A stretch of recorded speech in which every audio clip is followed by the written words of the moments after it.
बिस्मिल्लाहिर्रहमानिर्रहीम। अस्सलाम वालेकुम मेरे प्यारे प्यारे मेंबर्स, मैं हूं वलीद रजा और आपको वेलकम करता हूं आपके अपने यूट्यूब चैनल अलीफ किचन में। जी तो मेरे प्यारे प्यारे मेंबर्स, सर्दियां आ चुकी हैं और सर्दियों में ऐसा तो हो ही नहीं सकता कि हर घर में गजरेला ना बने।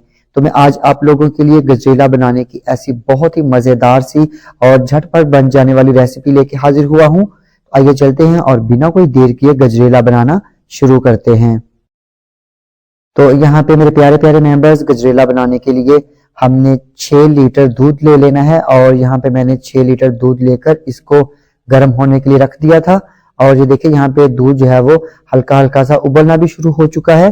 तो अभी यहाँ पे सबसे पहले हमने इसमें शामिल कर देना है 1 चाय का चम्मच सब्ज इलायची का पाउडर। तो अगर आपको ये नहीं पसंद तो आप इसको स्किप भी कर सकते हैं। और इसके साथ ही अभी यहाँ पे हमने इसमें शामिल कर देने हैं उबले हुए चावल।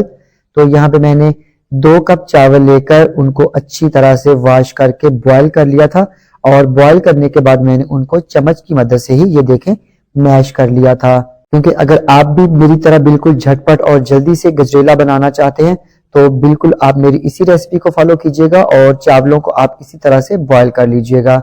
लेकिन अगर आप चावल बॉईल नहीं करना चाहते तो आपने 2 कप चावल लेकर उनको 6 से 7 घंटे के लिए अच्छी तरह से धो के भिगो देना है और वो फिर इस स्टेज पे आपने इसमें शामिल कर देने हैं। और चावल शामिल करने के बाद हम इसको अच्छी तरह से मिक्स कर लेंगे ताकि दूध में कोई भी किसी किस्म की गुठली ना बने। और अभी हमने इसमें शामिल कर देनी है 1 किलो कद्दूकश की हुई गाजरें।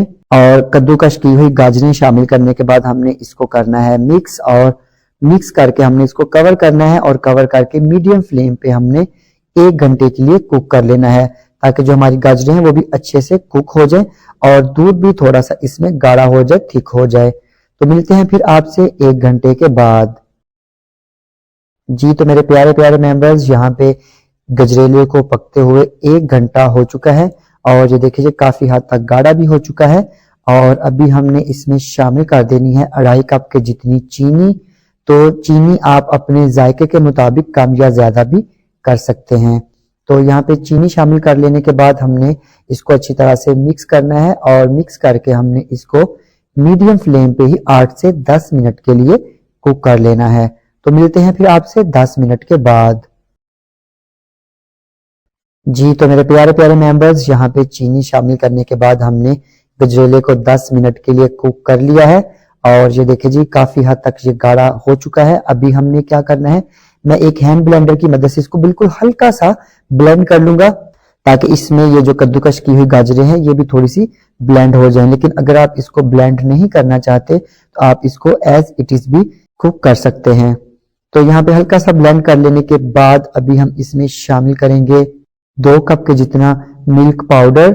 और ये ऑप्शनल है, जरूरी नहीं है, लेकिन अगर आप इसमें डालेंगे तो बिलीव मी गजरेले का मजा दोबाला हो जाएगा। तो यहाँ पे हमने थोड़ा थोड़ा करके मिल्क पाउडर इसमें शामिल करते जाना है और किसी भी विस्क या चम्मच की मदद से इसको हिलाते जाना है ताकि खुश्क दूध का जो है वो कोई भी लम्स या गुठली ना बने।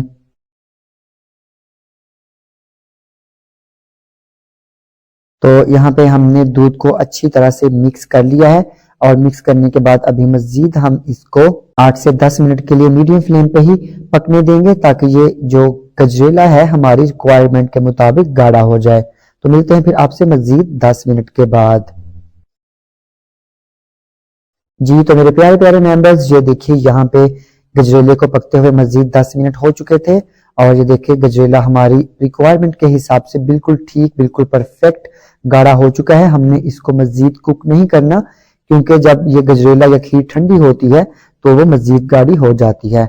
अभी यहाँ पे इसकी फ्लेम करते हैं बंद और इसको थोड़ा सा ठंडा कर लेते हैं और फिर डिश आउट करते हैं।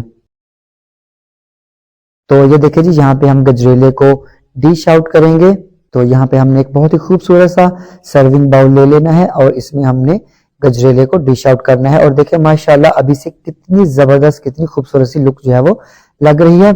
सोचे जब आप इसको ठंडा करके इंजॉय करेंगे, खाएंगे तो कितना मजा आएगा। तो मेरे प्यारे प्यारे मेंबर्स, यहाँ पे अभी हम गजरेले को बादामों के साथ गार्निश करेंगे। तो आपकी अपनी मर्जी है, आप जिस तरह भी इसको गार्निश करना चाहें आप कर सकते हैं। तो ये देखिए जी यहाँ पे हमारा गजरेला बनके बिल्कुल रेडी है और मैं उम्मीद करता हूं कि आपको मेरी आज की ये रेसिपी यकीनन पसंद आई होगी। अगर आपको ये रेसिपी पसंद आती है इसको लाइक कीजिएगा, कमेंट कीजिएगा और अपने फ्रेंड्स और फैमिली मेंबर्स के साथ शेयर करना मत भूलिएगा। इसके साथ ही अलिफ किचन से वलीद रजा को इजाजत दीजिए। अल्लाह हाफिज।